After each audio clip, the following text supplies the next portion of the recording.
Hey, what's up, cousins? It's your girl Avier here with Nor Online, and today we are sitting down with the award-winning actor to talk about his involvement in Strange Loop, a Tony Award-winning Broadway musical that is shaping up the Broadway industry right now.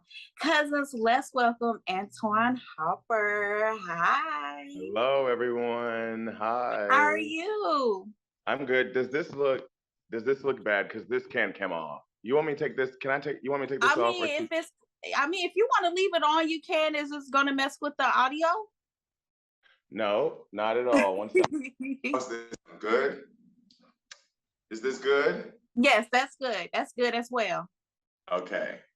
Hello, It's everyone. crazy how now we're just doing interviews over Zoom now. That's weird, right? It's so convenient. You know how It convenient, is. you know how convenient it is. I'm in my living room right now, and to ensure that we get the ultimate sound experience, I'm going to turn off my air conditioning. 1 second.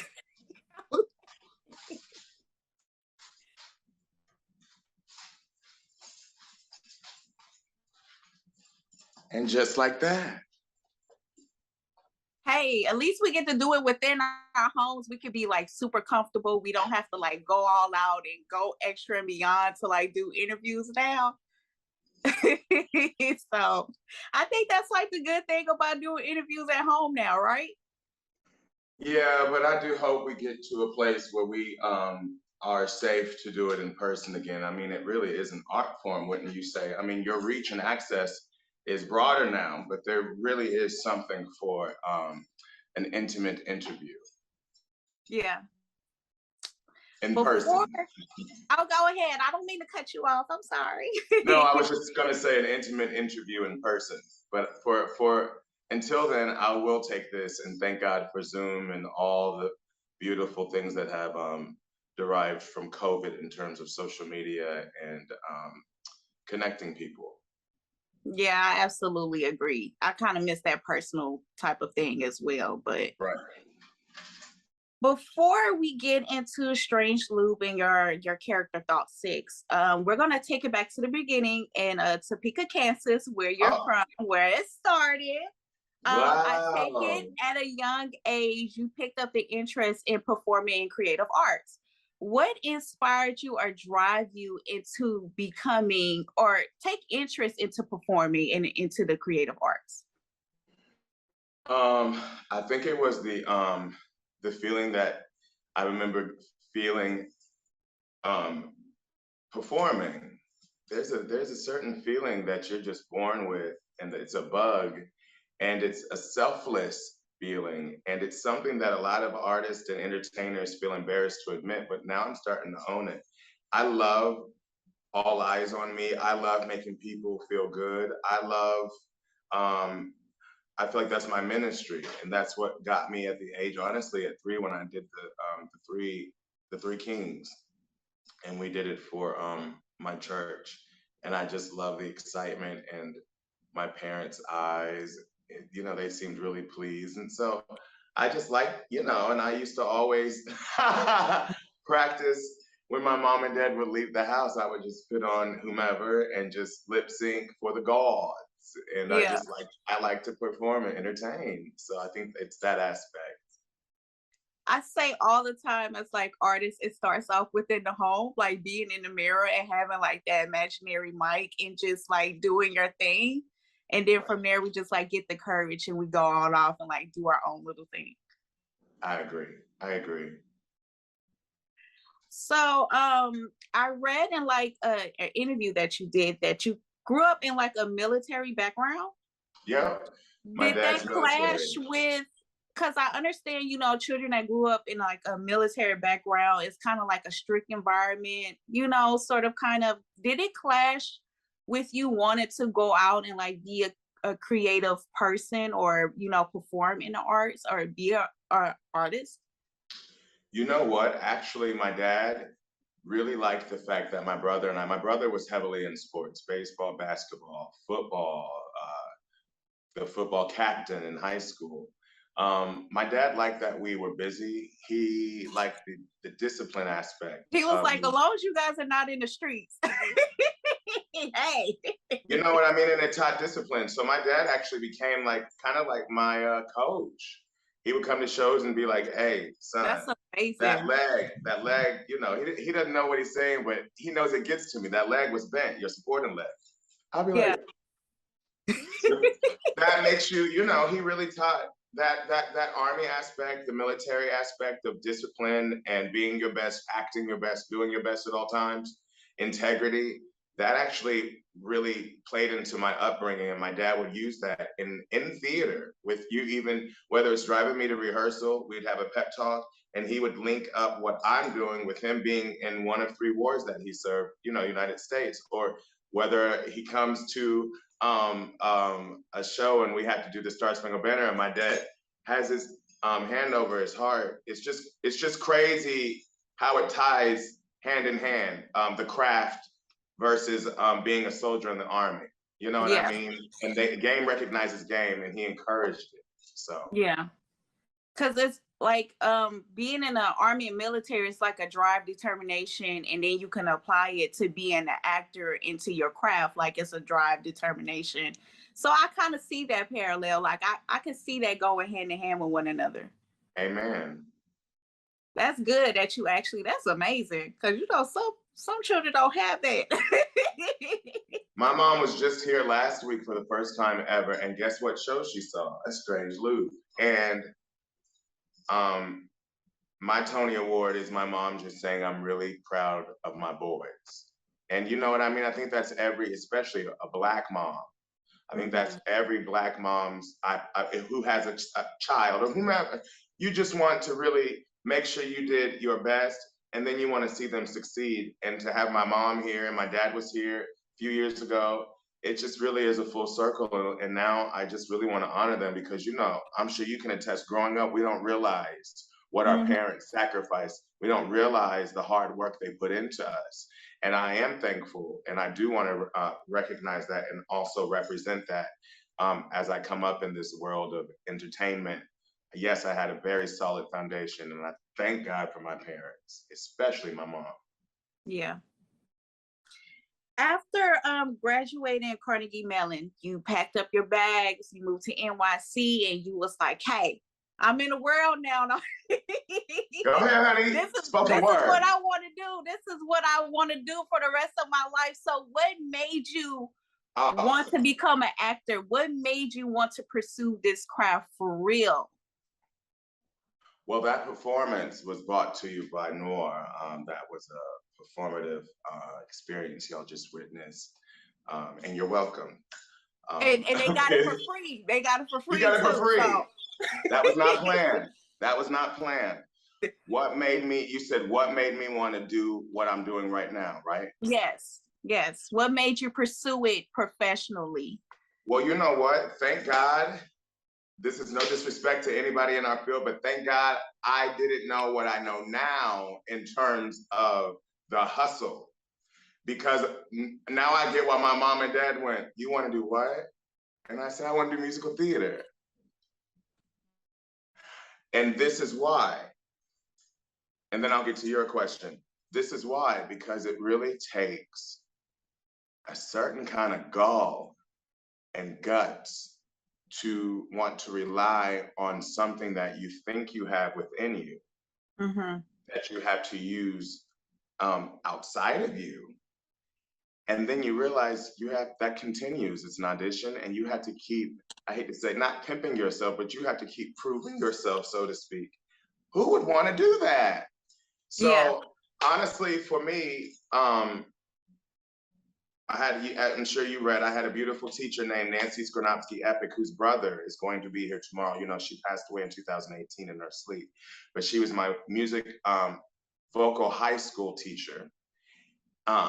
And she was also in charge of teaching me a slew of songs that are written for bass voice, like Old Man River, which I still sing today, and telling me about a school called Carnegie Mellon.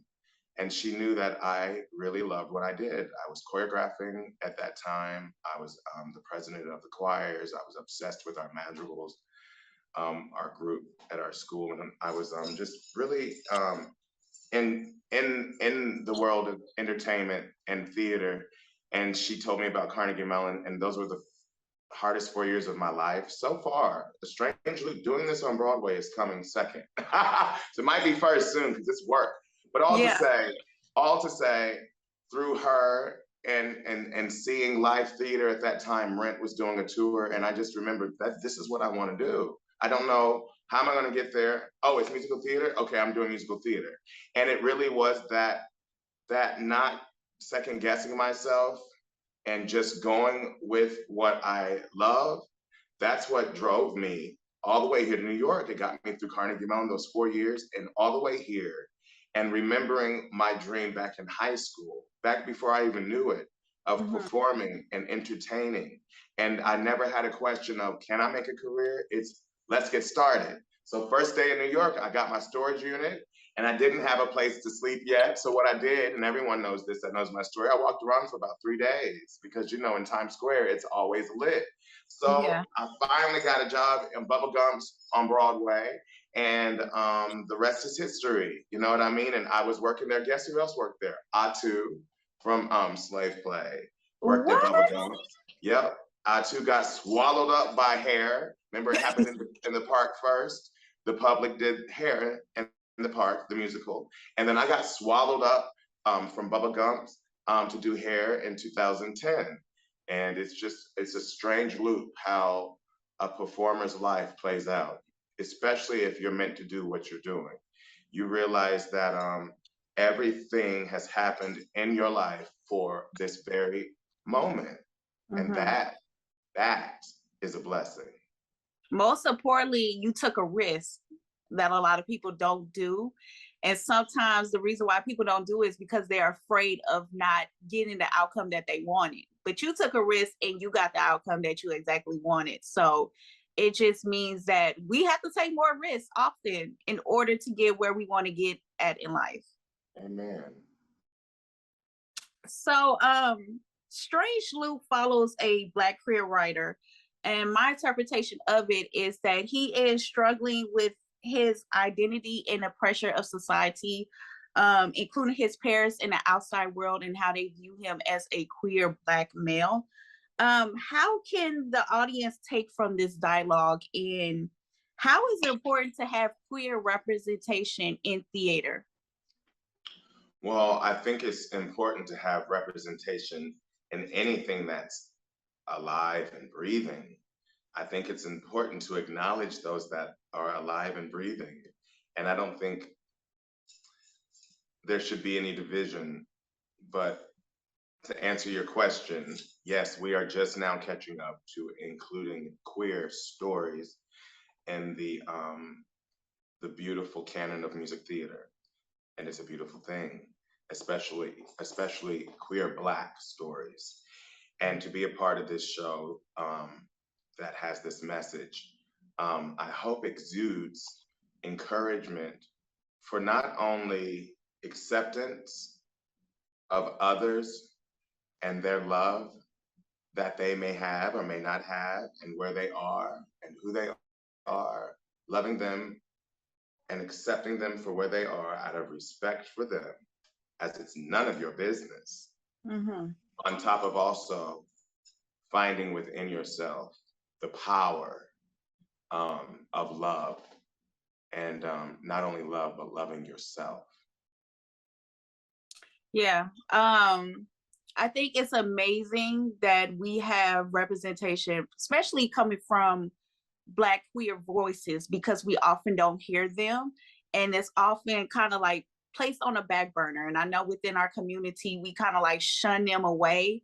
And I think it's important that all voices should be heard, you know, because Black people, we are so beautiful, but we come in so many different we're just different. We're all not the same. We don't follow this stereotype of how a Black person's supposed to be. We're all different. We're either, you know, punk rock, goth, queer, straight, gay. And I think it's just important that we just exemplify all them voices. So just to see Strange Loop in, you know, Broadway and shaking up and winning awards, and not only just, you know, showcasing Black queer voices is amazing.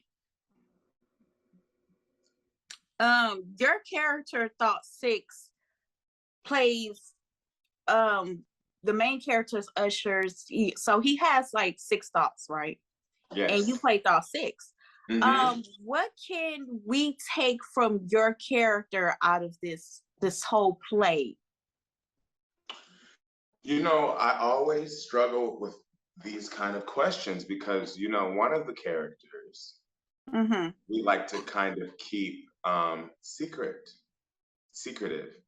so to speak, because we don't want that to overshadow Usher's journey, as well as it's a beautiful surprise in terms of good storytelling. And it's a reveal that shall be remained nameless.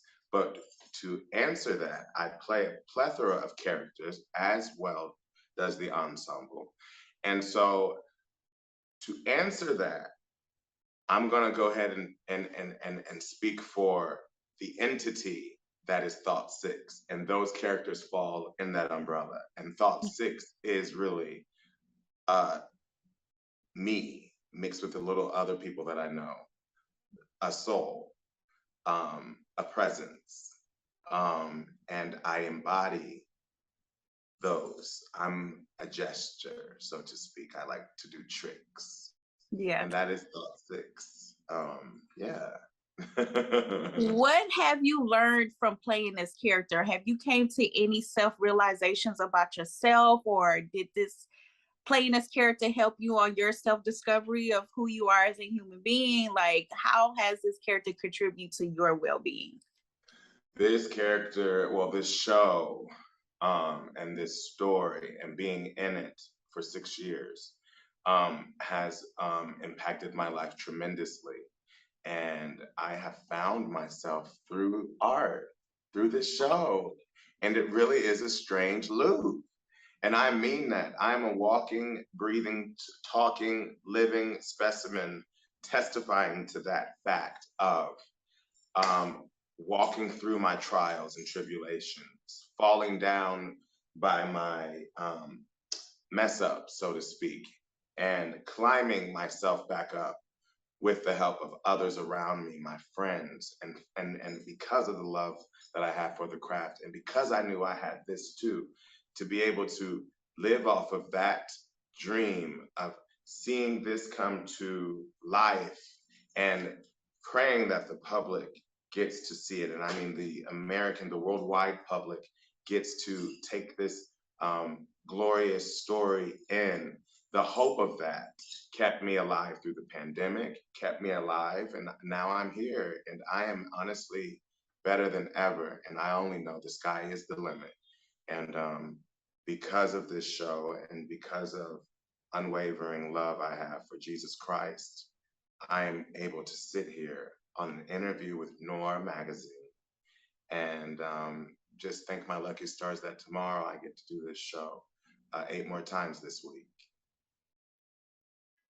So, what's next for Antwayn Harper as the actor? What's next for you? Where do you see yourself in the next 5 to 10 years from now?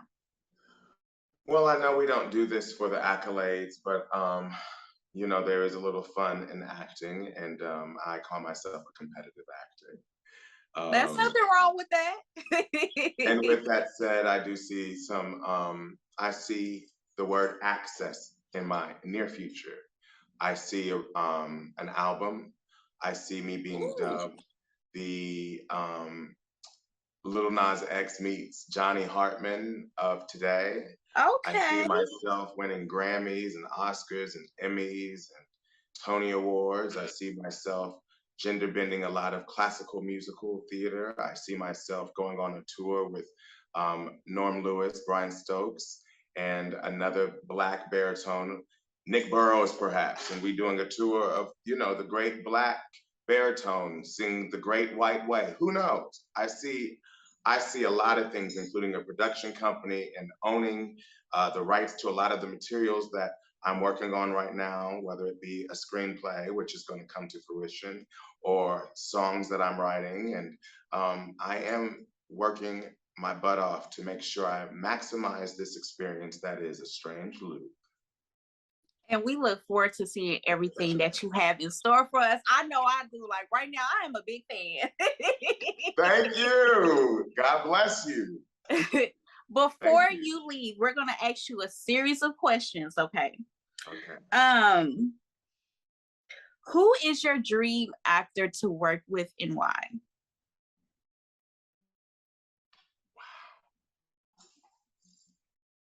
I know, right? It's a very tricky Can we question. say, can you narrow it down? Is it stage, film? You know what? It doesn't matter. If you want to work with stage, film, either or, it's up to you. Whatever you feel in your heart.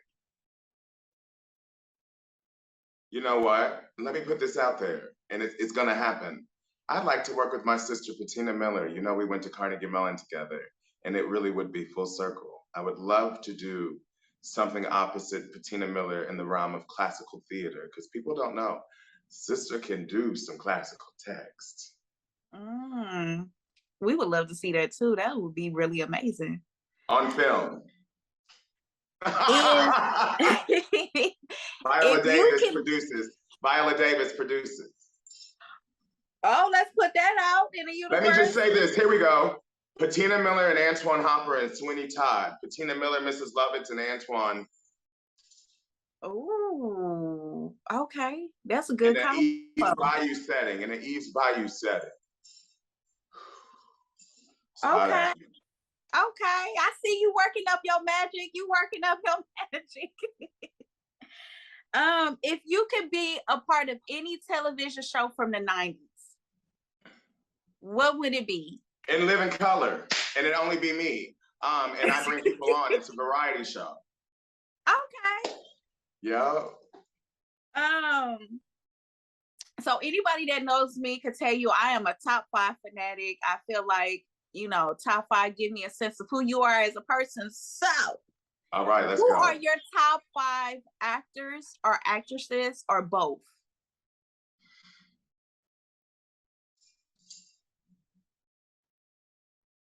Oh, I can't say him.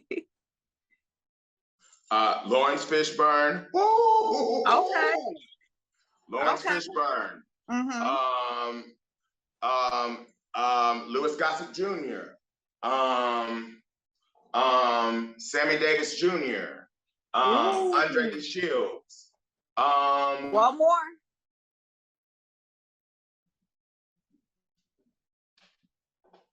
It's a tie between Ruby Dee and Cicely Tyson, but I don't want to be that person. You know what I mean?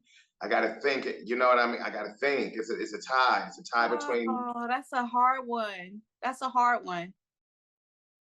Yeah, but those. Can we just do both? Can we do both? So okay, it's both.